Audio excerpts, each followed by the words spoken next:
Assalamualaikum warahmatullahi wabarakatuh. Waalaikumsalam warahmatullahi wabarakatuh. Alhamdulillah alladzi arsala rasulahu bil huda wa dinil haq liyudhhirahu 'alad dini kullih wa kafa billahi shahida. Asyhadu an la ilaha illallah wahdahu la syarika lah wa asyhadu anna Muhammadan 'abduhu wa rasuluhu la nabiyya ba'da. Raditu billahi rabba wa bil islami dina wa bi Muhammadin nabiyya wa rasula. Allahumma inni as'aluka rizqan thayyiban wa ilman nafi'a wa amalan mutaqabbala. Bapak Ibu berjamaah kajian Ahad sore yang dirahmati oleh Allah, jamaah Masjid Radul Jannah yang dimuliakan oleh Allah. Mari kita bersama-sama tidak henti-hentinya untuk senantiasa berucap syukur kehadirat Allah Subhanahu wa taala. Karena sampai dengan sore hari ini kita masih diberi kesempatan Allah untuk bertemu muka, bermuajah di masjid yang insya Allah penuh dengan barokah dari Allah Subhanahu wa taala. Mudah-mudahan seluruh aktivitas kita selama ini semuanya diterima oleh Allah Subhanahu wa taala.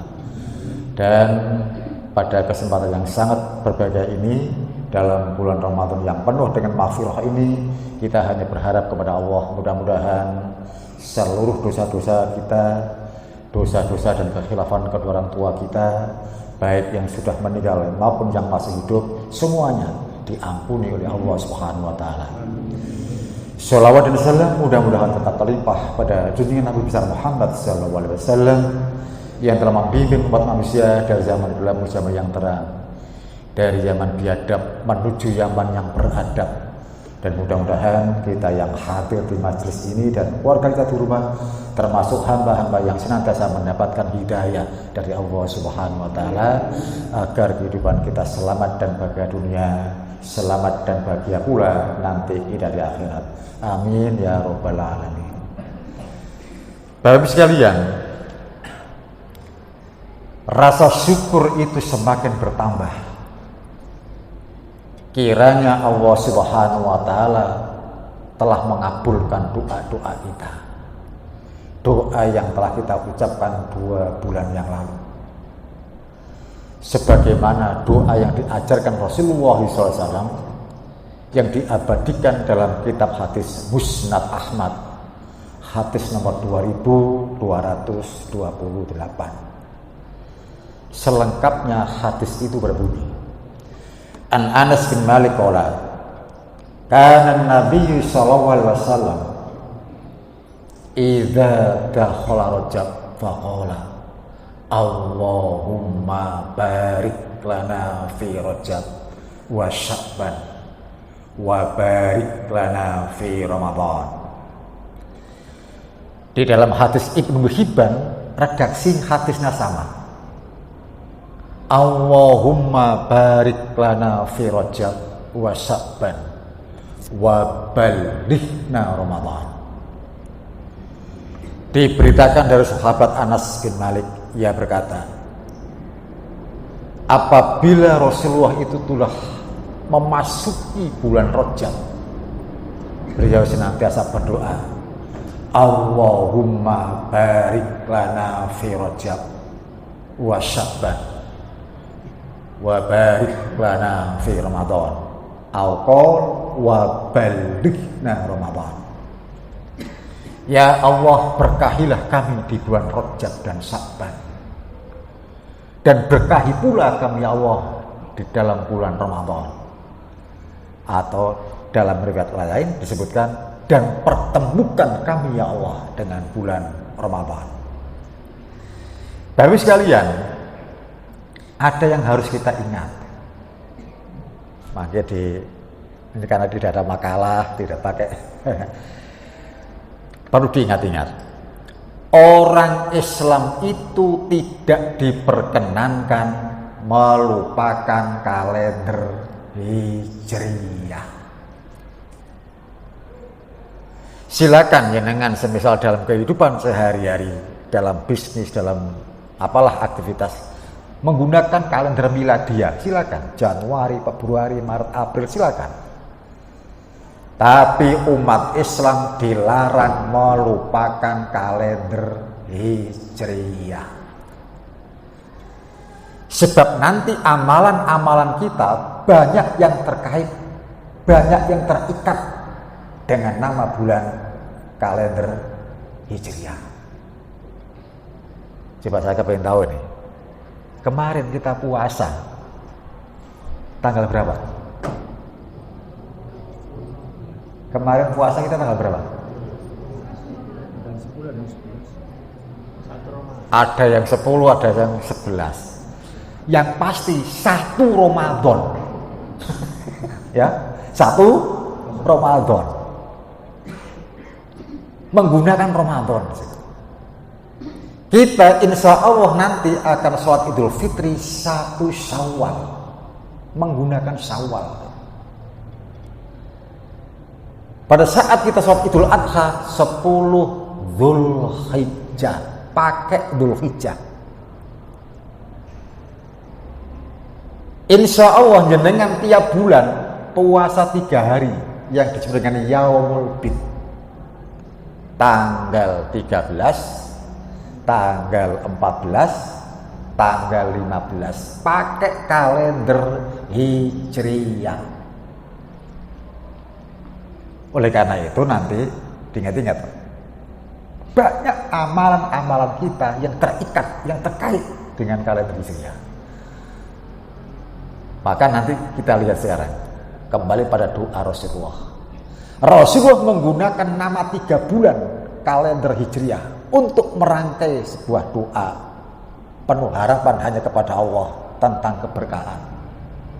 Allahumma barik lana fi Rajab wa Sya'ban wa barik lana fi Ramadan. Atau dengan hadis lain, wa balighna Ramadan. Ya Allah, berkahilah kami di bulan Rajab dan Sya'ban. Berkahi pula kami ya Allah di bulan Ramadan. Atau pertemukan kami ya Allah dengan bulan Ramadan. Timbul pertanyaan sekarang, ada apa dengan Rajab? Ada apa dengan Sya'ban? Ada apa dengan Ramadan? Sehingga Rasul menggunakan nama 3 bulan itu. Yang pertama, Rajab. Rajab itu di dalam Al-Quran surat At-Taubah ayat yang ke-39 disebutkan sebagai salah satu dari Arba'atul Hurum, 4 bulan yang dimuliakan oleh Allah. Maka ditinggali Al-Quran ini At-Taubah ayat 39. Allah menggunakan istilah Arba'atul Hurum, 4 bulan yang dimuliakan. Kita dapatkan keterangan dari hadis, 4 bulan yang dimuliakan itu adalah Dzulqa'dah, Dzulhijjah, Muharram, Rajab. Bulan yang mulia bukan Agustus, September, Oktober, November, bukan. Walaupun dulu kalender miladiah sudah ada. Justru kalender miladiah sudah ada, kalender Hijriyah belum ada. Tapi nama-nama bulan itu sudah ada.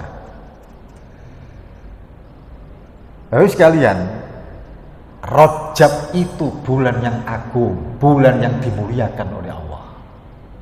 Termasuk salah satu dari 4 Arba'atul Hurum. Di dalam bulan Rajab diturunkan peristiwa besar. Di antaranya adalah peristiwa Isra Mi'raj, yang ujung-ujungnya perintah sholat. Diingat-ingat Pak ya, bulan Rajab bulan yang penuh berkah, disebabkan ada perintah sholat di dalamnya. Suatu tempat, suatu waktu dan tempat, jika terkait dengan peristiwa-peristiwa sholat, maka waktu dan tempat itu diberkahi oleh Allah Subhanahu wa Ta'ala.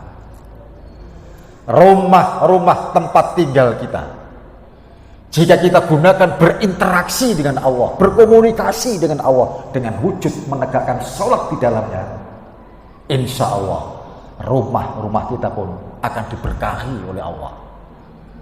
Makanya tidak heran Rasulullah mengintrusikan ij'alu min sholatikum fi buyutikum wa la tattakhiduha qubura. Tegakkan sebagian sholat-sholatmu di rumahmu masing-masing. Jangan jadikan rumah kalian seperti kuburan. Jadi setiap tempat dan waktu jika terkait dengan peristiwa sholat, maka waktu dan tempat itu diberkahi. Rajab bulan diberkahi sebab turun perintah sholat yang 5 waktu. Peristiwa Isra Mi'raj. Wa Sya'ban, dan bulan Sya'ban. Ada apa dengan bulan Sya'ban hingga bulan Sya'ban itu penuh dengan berkah, sehingga digunakan Rasulullah untuk merangkai doa pengharapan keberkahan dari Allah Subhanahu wa taala.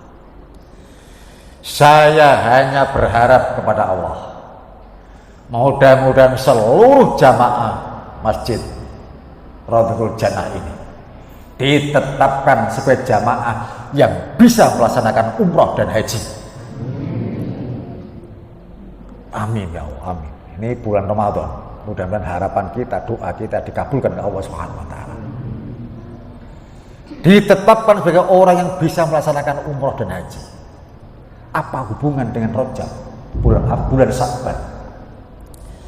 Tapi sekalian, Rasulullah itu orang Mekah, dilahirkan di Mekah. Selama 13 tahun di kota Mekah, Rasulullah mengajarkan risalah Islamnya. Tetapi tidak banyak orang-orang Quraisy merespon dengan positif. Bahkan banyak intimidasi, banyak hinaan, celaan dari orang kafir Quraisy kepada Nabi Muhammad SAW. Bahkan pernah terjadi ancaman pembunuhan terhadap Rasulullah. Maka turunlah perintah untuk hijrah dari kota Mekah ke kota Yasrib. Bukan jalan Mastrip ya. Jalan Mastrip Pak Rolak Surabaya itu. Kota Yasrib. Tapi sekalian, setelah pindah ke kota Yasrib, semakin hari semakin banyak orang-orang yang memeluk agama Islam. Risalah Islam yang disebarkan Rasulullah dan banyak respon positif. Kota Yasrib untuk kemudian hari diberi nama Madaniyah. Madaniyah itu bahasa Arab. Madaniyah itu artinya kota berperadaban. Dari kota Yasrib menjadi kota Madaniyah. Madaniyah untuk selanjutnya diucapkan Madinah. Koyok dene Jayakarta jadi Jakarta. Itu biasa. Ya. Tapi sekalian, bahkan nama kota itu pun bisa berubah. Dulu Batavia, sekarang jadi Jakarta. Dulu Surabaya tidak ada. Gak ono Surabaya zaman Majapahit. Zaman Singosari gak ono Surabaya. Sing ono kota Galuh. Negeri Galuh. Nah, perkembangan zaman Galuh tidak dipakai lagi, jadilah Surabaya. Nah, itu biasa, ya. Tapi sekalian, selama 17 bulan Rasulullah sholat di kota Madinah.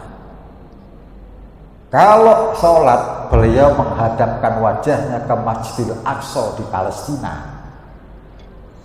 Kalau di sini Madinah, Palestina itu di utara. Jadi Rasulullah sholat ngadep ngalor ke utara. Sebab kiblatnya Masjidil Aqsa. Pada suatu saat Rasulullah sholat di masjid. Sholatnya munfarid, sendiri, tidak berjamaah. Subhanallah, sekian banyak ahli tafsir hadis menyebutkan Rasulullah lagi sholat duha, sebab di pagi hari. Ada yang mengatakan Rasulullah sholat tahiyatul masjid, sepedalah masjid. Pada saat sholat posisi rukuk, tibalah saat iktidal. Sami'allahu liman hamidah.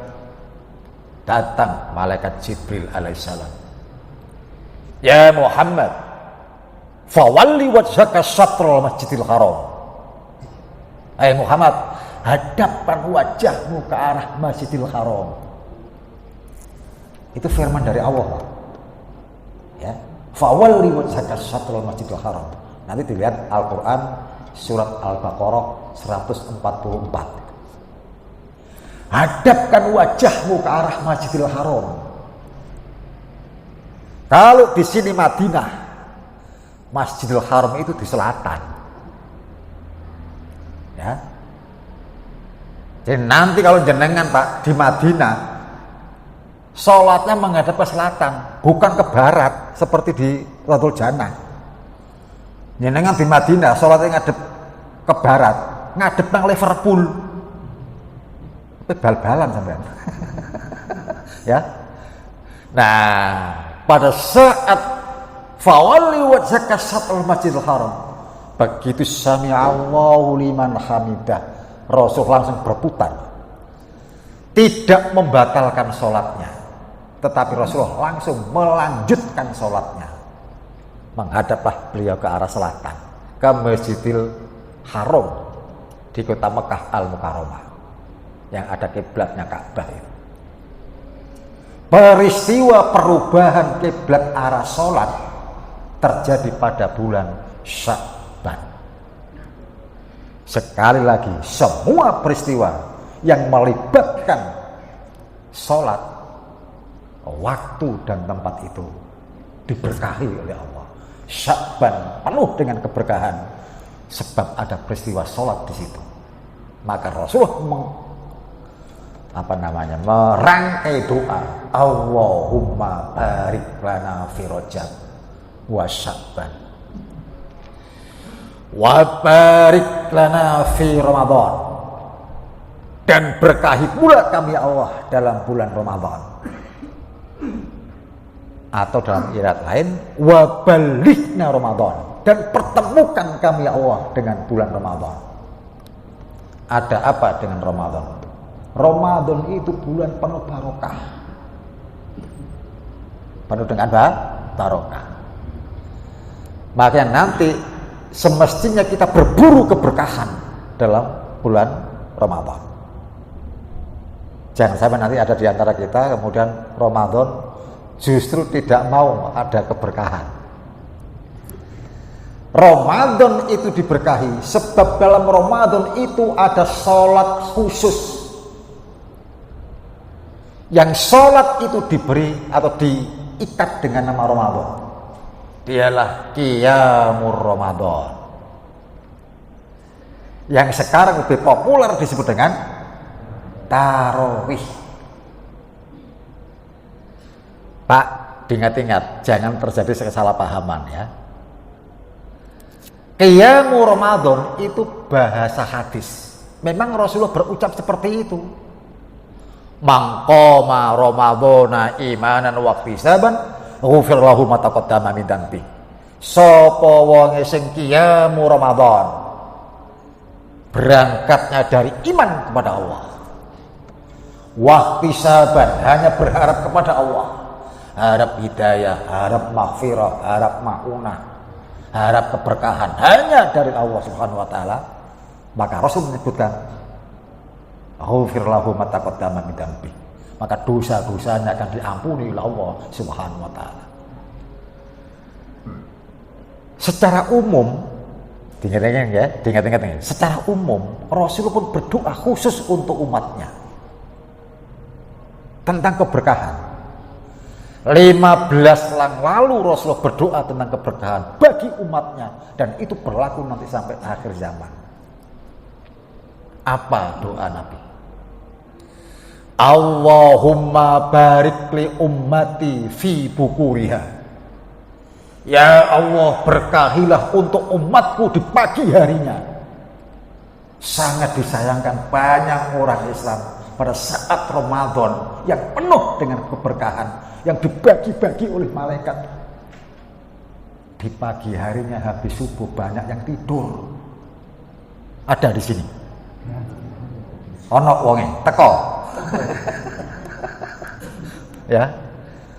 Banyak di antara kita kemudian habis sahur, habis sholat subuh, balik tidur. Sementara Nabi telah bersabda yang isinya doa kepada Allah. Ya Allah, berkahilah umatku di pagi harinya. Allahumma barik li ummati fi bukuriha. Hadis ini sahih, Pak. Sunan At-Tirmidzi. Doa itu berlaku sampai nanti akhir zaman. Ramadan penuh keberkahan karena ada sholat tarawih. Ramadan pun diberkahi sebab Rasul secara umum mohon keberkahan dari Allah pada pagi hari bagi umatnya. Nah, nanti dirubah Pak ya, dirubah. Sing biasa turu esok, mari subuh kok turu meneh. Sementara ini jangan dulu. Ya. Yang disunahkan itu qail. Qail itu tidur siang.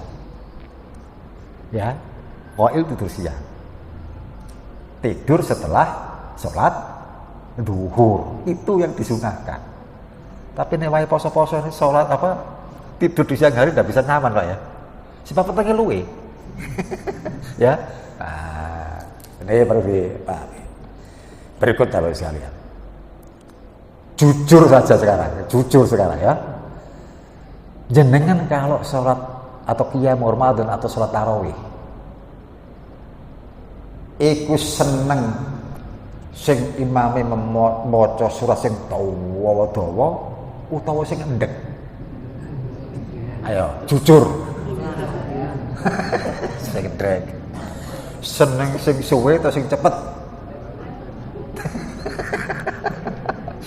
Nah, lalu sekalian, saya beritahukan sekarang ya. Kalau nanti jenengan jadi seorang makmum, jadilah makmum yang baik. Ojo dadi provokator. Duh Pak, provokator? Iya. Kadang imam Pak, imame suaranya menggelegar, merdu, makhrajul hurufnya tepat, tajwidnya benar. Surat sing diwaca tawa Pak. Sak masjid akeh sing mau watuk. Dehem-dehem, watuk-watuk ya. Ono nang kene ngono. Ya. Jadi imam, Pak, nek ono watuk-watuk toko makmum iki perasaan, Pak. Oh, kesuwen iki. Ngono ki perasaan, Pak. Provokator sampean. Ngupui imam. Sak pegel-pegele makmum dadi pegel-pegele makmum jadi seorang makmum dalam sholat isek pegelan imami Pak. Isek pegelan imami. Makane nek ana imam maca surat dawa ngono, aja watuk-watuk. Ngomong ae, terusno, khatamno ngono. Terusno. Kuat-kuatan. Ya. Guyon Pak, ya, guyon. Bapak sekalian, jadi ini juga begitu sama, dituntut untuk mempunyai toleransi yang cukup tinggi. Bisa jadi makmum itu ada yang sudah sepuh, karena semangat imannya dia ikut qiyamul Ramadan di masjid. Mungkin ada yang sakit, bahkan mungkin ada yang musafir yang akan melanjutkan perjalanannya. Maaf Pak, seperti sekarang kan banyak Pak masjid-masjid hanya untuk singgah saja, seperti Masjid Ahmad Dahlan Bunder. Wah, itu kan hanya transit saja, itu jauh dari pemukiman. Nah, jamaah-jamaah di situ banyak yang musafir. Nah ya, maka nanti yang sedang-sedang saja lah, ya, jangan terlalu panjang-panjang, juga jangan terlalu cepat-cepat atau yang pendek-pendek saja, yang sedang-sedang saja. Zaman Rasulullah Pak pernah terjadi. Rasulullah masih hidup di tengah-tengah sahabatnya. Pernah terjadi. Ada suatu kaum mengangkat seorang imam namanya Mu'adz. Mu'adz itu Pak, orangnya gagah, kuat, hafalannya kuat, banyak hafal ayat-ayat dan surat-surat Al-Quran. Diangkatlah Mu'adz ini jadi imam oleh kaumnya itu. Durung qiyamul Ramadan Pak, durung tarawih, jek salat isya. Rakaat pertama Al-Baqarah habis. Al-Baqarah 2 juz setengah loh. Habis. Kisah ini ada dalam Sahih Bukhari, dalam Sahih Muslim juga ada. Ya, diceritakan di situ. Rakaat kedua Ali Imran habis. Terus ada jamaah yang mufarokoh. Mufarokoh itu lepas dari jamaah. Ya, jadi memisahkan diri dari jamaah. Mufarokoh. Mutung. Rakaat ketiga mutung. Pulang dia. Sambil bergumam. Ya. Wah, ini keterlaluan nih gitu. Dia pulang tidak menuju rumah tapi menuju tempat Rasulullah. Dia mengatakan, "Wahai Rasulullah, saya telah mufarokoh dari jamaah kampung saya. Saya tadi sholat isya, belum selesai saya pulang, mutung." Loh, ono apa? Sebab imamnya luar biasa. Imamnya itu satu rakaat pertama, satu surat Al-Baqarah itu habis. 2 juz setengah, Pak. 286 ayat. Rakaat kedua Rasul Ali Imran habis. Ya gak apa-apa, Rasul jangan coba ngono ya. Coba. Rakaat pertama Al-Baqarah habis, rakaat kedua Ali Imran habis. Rakaat berikutnya jamaahnya yang habis. Siapa sing imami? Rasul tanya gitu. Mu'adz. Panggil Mu'adz ke tempat saya. Yang dipanggil Mu'adz. Datang Mu'adz ke tempat Rasulullah. Apa yang Rasulullah katakan? Wahai Mu'adz, apakah kamu akan membuat fitnah di dalam agama ini? Dianggap fitnah. Sebab ngapok nih wong. Ya. Wis aja salat nang Radul Jannah. Nek gak kepengin mati ngadeg kon. Saking suwene ngadeg. Nah, besok-besoknya tidak ada orang jamaah ke masjid itu sebab kapok. Ya. Nah, ini fitnah. Makanya nanti kalau kita sholat ya yang wasaton, tengah-tengah saja, ya, tidak cepat-cepat, juga tidak lambat-lambat sekali, tidak panjang-panjang sekali, juga tidak pendek-pendek sekali. Ya. Tapi sekalian, karena Rajab, Sya'ban dan Ramadan itu penuh berkah disebabkan ada peristiwa-peristiwa sholat di dalamnya. Diingat-ingat Pak ya, diingat-ingat. Perbaikilah kualitas sholat-sholat kita. Maka Allah akan memperbaiki nasib kita pada saat hidup di dunia ini. Saya yakin Pak, semua kita di sini punya masalah kehidupan. Rezeki seret, awak loro-loron, bojo tambah tua tambah cerewet, masalah kehidupan. Ya. Perbaikilah kualitas sholat, maka Allah akan memperbaiki nasib kita pada saat hidup di dunia ini. Ini keyakinan Pak. Ya. Perbaiki sholat kita. Yang tidak bisa khusyuk, belajarlah sholat khusyuk. Sebanyak Pak, Allahu Akbar, sing dieling-eling dudu Gusti Allah. Maka Allah menfirman, aqimi sholat lil dzikri. Tegakkan sholat untuk mengingatku. Tapi kita selama sholat tidak ingat kepada Allah. Ingat yang macam-macam. Pekerjaan diingat-ingat, problem kehidupan diingat-ingat. Sehingga begitu salam, orang ingat kepada Allah sama sekali. Kita sangat bersyukur, walaupun toh, maaf ya, walaupun toh jenengan itu sholat tidak khusyuk, itu tidak berarti sholat kita batal. Ya, ingat-ingat Pak, gitu. Jadi tidak ada Pak, kitab-kitab fikih manapun, mazhab apapun tidak pernah tertulis tidak khusyuk batal sholatnya, tidak ada begitu. Sekiranya itu ada, wah besok sholatnya batal kabeh. Sebab kadang-kadang pada saat kita sholat tidak pernah mencapai kekhusyuan. Makanya belajar, Pak. Kalau kemudian Allah menyebutkan qad aflahal mu'minun alladzina hum fi sholatihim khashi'un. Beruntunglah, sungguh, itu ada huruf takkid namanya ya. Qad aflahal mu'min. Sungguh beruntung orang-orang yang beriman.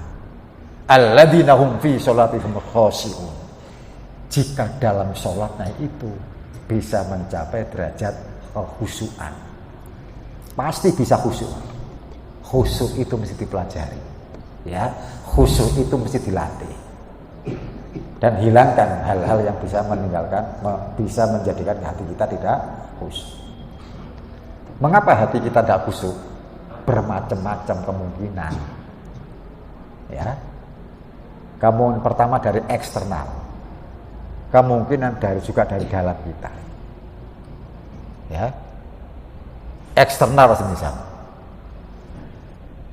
saya pada saat pertama masuk masjid ini kan belum dibangun, belum direnovasi seperti ini. Begitu saya masuk sini, Pak, luar biasa masjid. Saya menilai masjid ini luar biasa. Kenapa?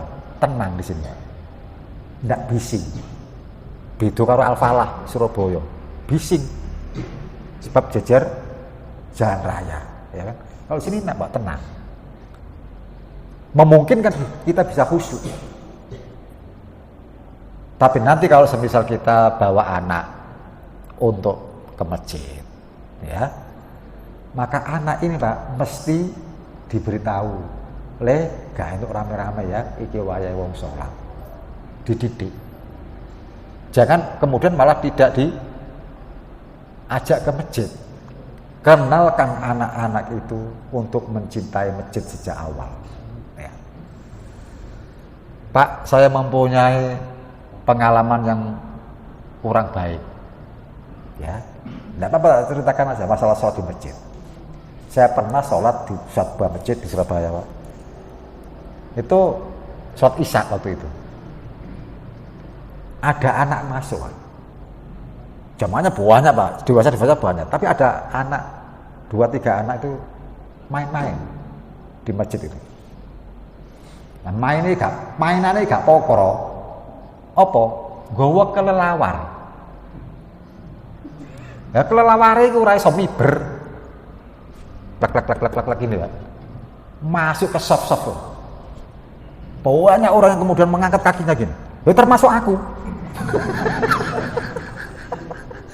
Gila nonton kelelawar ngene-ngene.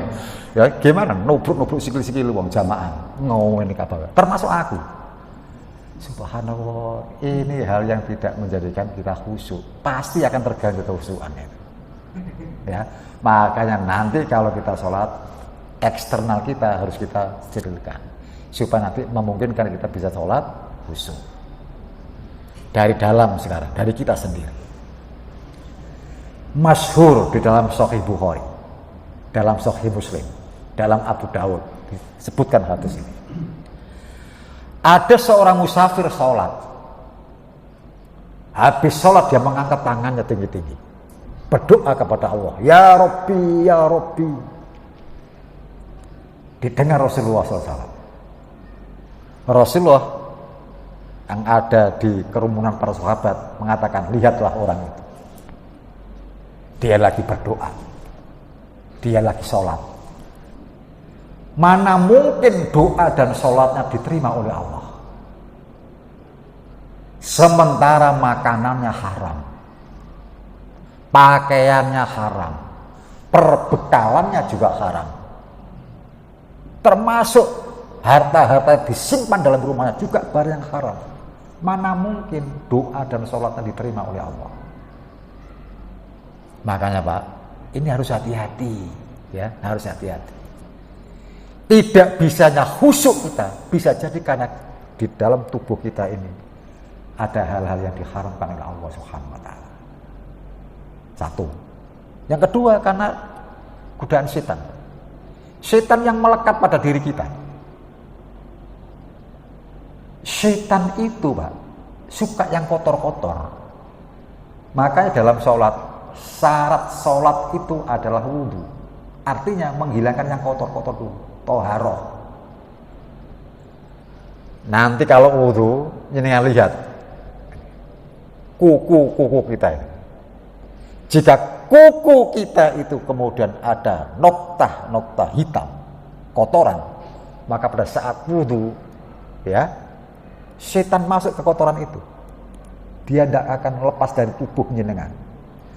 Pada saat sholat akan menjadikan hati kita hati yang senantiasa tergores dari godaan-godaan setan. Sebab dari awal setan sudah menempel dalam anggota tubuh kita. Sekali lagi ini saya ucapkan karena meningkatkan mutu sholat, kualitas sholat, agar nanti Allah Subhanahu wa Ta'ala pun akan meningkatkan kualitas hidup kita, memperbaiki nasib kita saat hidup di dunia.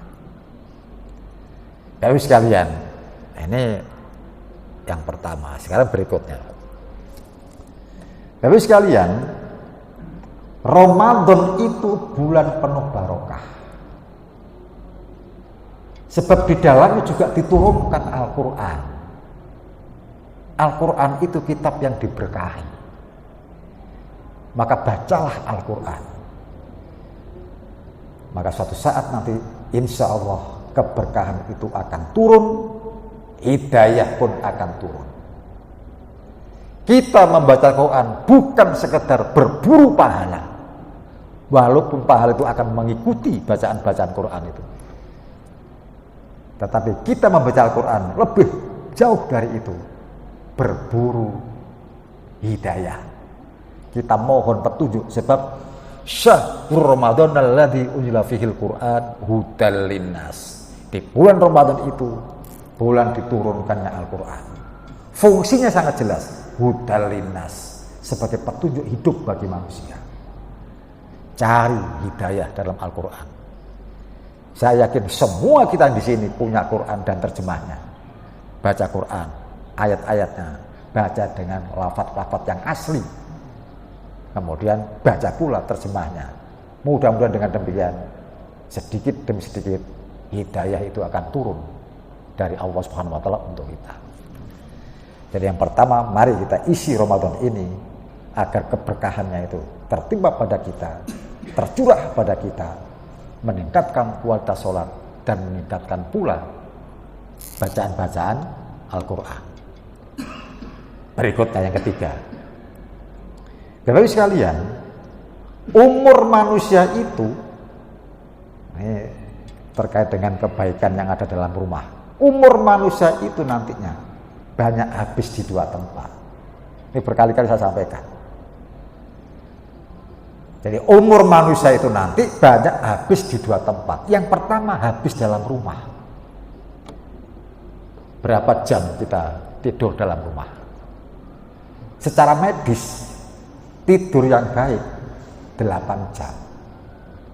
Ya, itu yang baik. 8 jam itu sepertiga hari. Sebab sehari itu 24 jam. Jika di antara kita sudah ada yang berumur 60 tahun, itu artinya 20 tahun umur kita habis untuk tidur. Oleh karena itu nantinya, umur kita yang habis dalam rumah dalam bentuk tidur ini, bagaimana tidur yang asalnya hukumnya mubah atau jaiz, menjadi sarana pula untuk beribadah kepada Allah. Maka muncul etika-etika dalam Islam terkait dengan tidur. Pak, nanti kalau tidur, Bu, kalau tidur, berwudulah terlebih dahulu sebelum tidur. Wudu dulu. Orang yang senantiasa berwudu sebelum tidur, berwudu sebelum makan pada saat dia junub, ya, maka insya Allah orang itu wajahnya lebih awet muda daripada umurnya. Nek kepengen awet enom, sering-sering wudu. Ya, saya jelaskan dulu secara medis, ya. Anggota-anggota wudu kita ini kulit muka, kulit tangan, kulit kaki, ratusan titik-titik akupuntur, ya, banyak titik akupuntur. Kalau anggota wudhu kita tersiram oleh air, kemudian kita usap, kita tekan, coro Surabaya dikosoki. Wudhu itu tidak syukur teles, tapi digosok, ya. Maka titik akupuntur itu akan merespon dengan respon yang positif. Nanti dicoba, ya, dicoba. Jenengan habis pergi, dari kantor, habis kerja, habis pulang gojek, langsung Pak masuk rumah ngocok. Nek wis topi dibuka, jilbab dibuka, wudhu. Mari wudhu, andukan, sisiran, balik ngoco meneh, siji wisan. Sak durunge wudhu, kalau sak wise wudhu mesti beda. Lebih apa? Lebih segar, lebih fresh. Dan itu kalau berulang-ulang Rasul menyebutkan, umatku nanti wajahnya seperti bulan purnama, ghurran muhajjalin. Disebabkan apa? Disebabkan bekas-bekas air wudhu. Nang kampung Pak, dole ana wong sing sak pantaran. Sing siji sering-sering wudhu, sing siji gak tau wudhu. Ojo wudhu, raupe jarang. Wes pantaran, jejerno foton. Di viralno, ya. Akan beda Pak, auranya akan beda. Orang yang suka wudhu, wajahnya akan jauh lebih muda daripada yang tidak pernah wudhu. Nah, kalau mau tidur, wudhu dulu, biar fresh. Dan ingat Pak, tidak ada jaminan besok kita bisa bangun. Kita tidur itu hakikatnya memasuki dunia kematian. Iki orang meden-medeni, aku dhewe ya wedi masalahnya. Ya. Orang tidur itu hakikatnya memasuki dunia kematian. Coba sekarang kita analisis doa-doa terkait dengan tidur. Bismika Allahumma ahya wa bismika amu. Dengan namamu ya Allah aku hidup, dengan namamu pula ya Allah aku mati. Bukan tidur. Begitu kita bangun dari tidur, apa yang kita ucapkan? Alhamdulillahilladzi ahyana ba'dama amatana wa ilaihin nusur. Segala puji bagimu ya Allah yang telah menghidupkan aku dari kematianku. Tidur dianggap mati. Dan tidak ada orang yang bisa menjamin begitu kita tidur, besok bangun kembali. Hanya jaminan dari Allah. Makanya pada saat selesai tidur, ucapkan hamdalah. Ternyata kita masih diberi kesempatan untuk hidup. Saya cerita gini ini ngeri Pak. Sebab saya masih hidup sekarang ini pun luar biasa. Ini duduk curhat, tapi sampean perlu tahu. Saya Pak, Ramadan kemarin, pendak Ramadan sekarang 1 tahun, operasi otak 3 kali Pak. Iki utek loh ya, pasang selang Pak, di otak ini. Saya kena stroke ya, Nah, pasang selang sebab ada gumpalan darah yang menyumbat cairan ke otak. Hidrosefalus Pak, membesar. Wah sakitnya luar biasa Pak. Oleh dokter dipasang selang, bedah sini, pasang selang sampai ke pusar. Itu permanen sampai sekarang masih ada. Jadi gini ono selangnya gini, ya. Subhanallah. Makan Pak sudah melalui ini, makan minum sudah melalui hidung. Di alat kelamin saya dipasang kateter. Saya ditempatkan di ICU. Hampir semua teman-teman Pak menganggap saya tidak akan bisa sembuh. Harapan tipis untuk pulih. Subhanallah. Jadi teman-teman saya menganggap saya sudah mati. Tonggo-tonggo gitu, tetangga rumah menganggap saya sudah akan mati. Sampai istri saya Pak, melihat saya sakit seperti itu, bilang, ya sampean waktu loro, sampean tak ikhlasno sampean. Coba. Siap-siap jadi janda. Ya.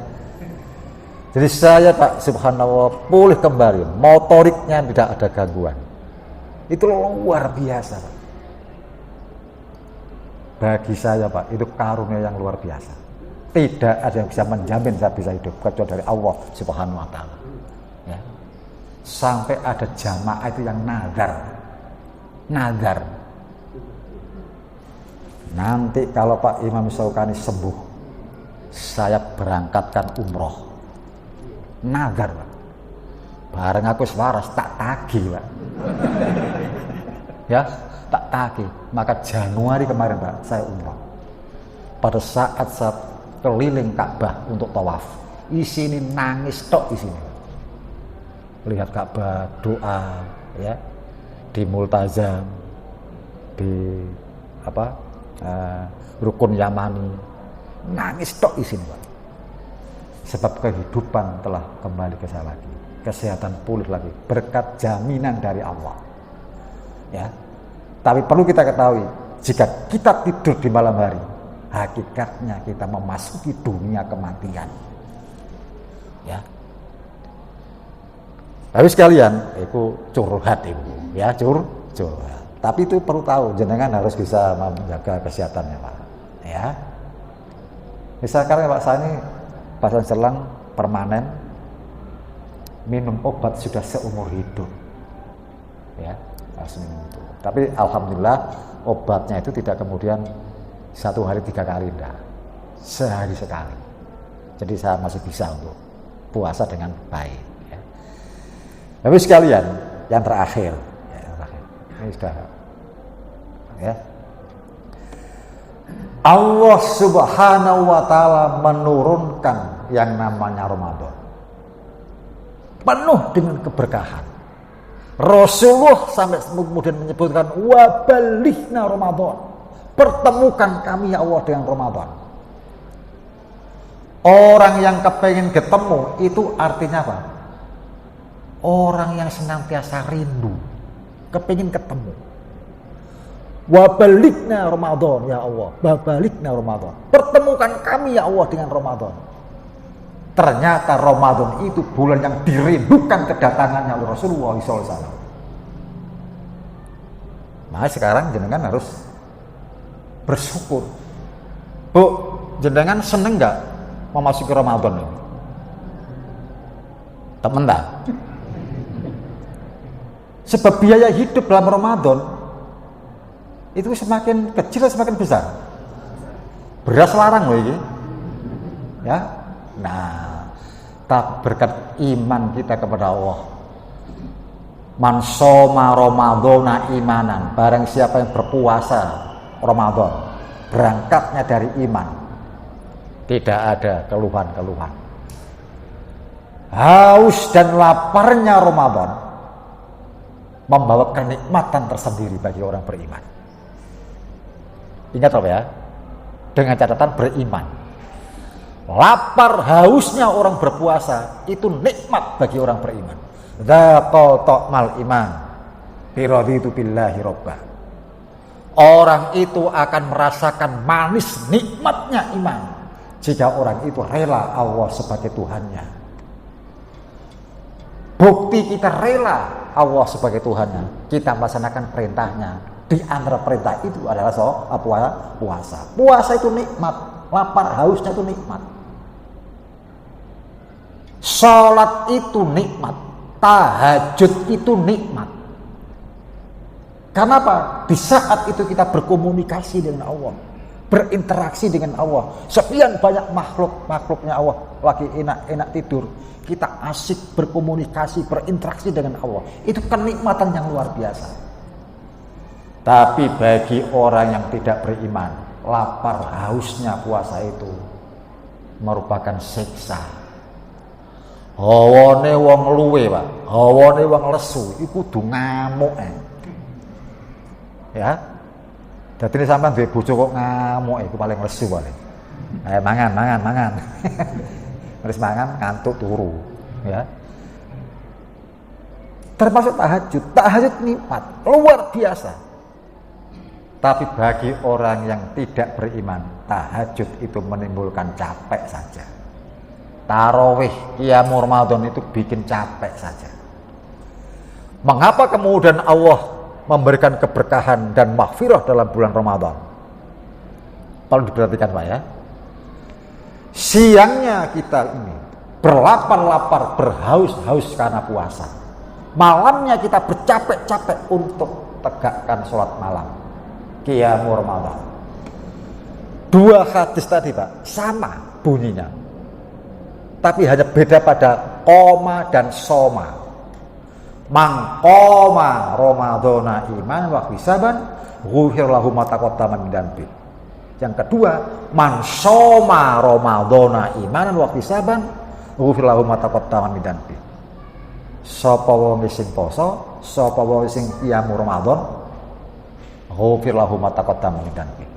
Dosa-dosanya akan diampuni. Siang diampuni, malam diampuni. Itu artinya apa? Bahwa dalam Ramadan ternyata banjir maghfirah. Ya. Kalau sekarang ini Pak, jenengan ke mall-mall, ke plaza-plaza, banyak tulisan banjir diskon. Banjir diskon. Mengapa kita dapat diskon? Ada satu syarat. Beli. Anda gak beli pasal itu diskon.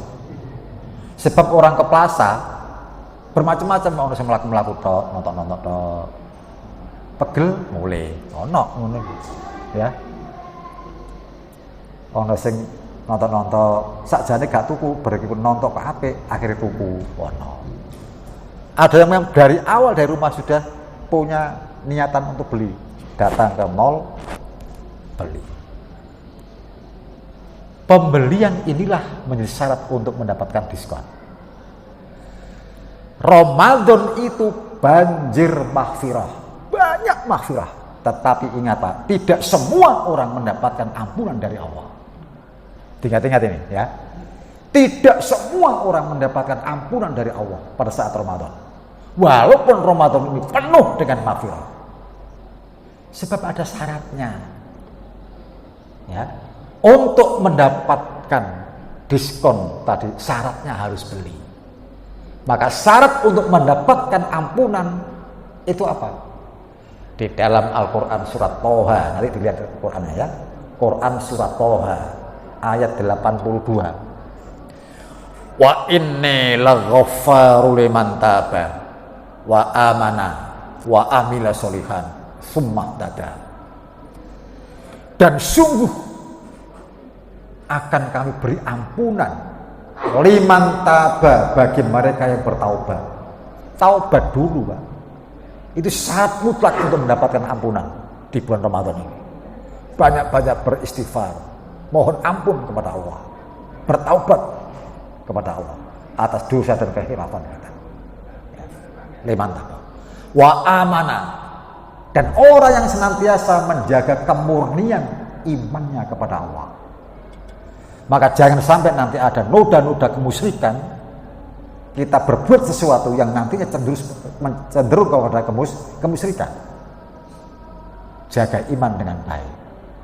Cara menjaga iman baik adalah banyak-banyaklah baca Al-Quran dan sering-seringlah kita itu untuk pergi ke masjid, berkumpul dengan orang-orang yang sesama solih.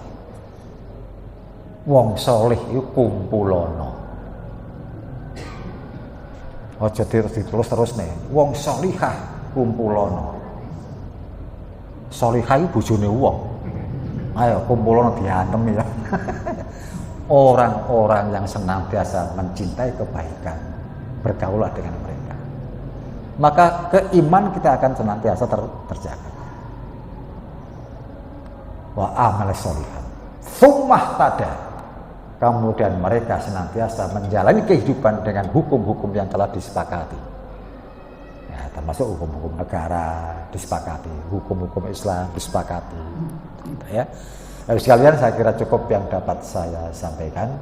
Mudah-mudahan sudah 5:30 ya. Mudah-mudahan apa yang sedikit saya sampaikan ini yang benar dijadikan oleh Allah Subhanahu wa taala hidayah untuk kita semua. Dan mudah-mudahan apa yang saya sampaikan ada kekurangan dan kekhilafan, mudah-mudahan kekurangan dan kekhilafan itu diampuni oleh Allah Subhanahu wa taala. Mari kita akhiri pertemuan kita dengan doa bersama-sama. Saya berdoa dengan cukup mengamini dalam hati. Puasa itu tempat kita berdoa. Doa yang paling istijabah ada pada saat orang lagi puasa hingga ia berbuka. Hasbunallah wa ni'mal wakil, ni'mal maula wa ni'man nasir. Subhanakallahumma wa bihamdika asyhadu an la ilaha illa anta astaghfiruka wa atubu ilaik. Wassalamualaikum warahmatullahi wabarakatuh. Waalaikumsalam.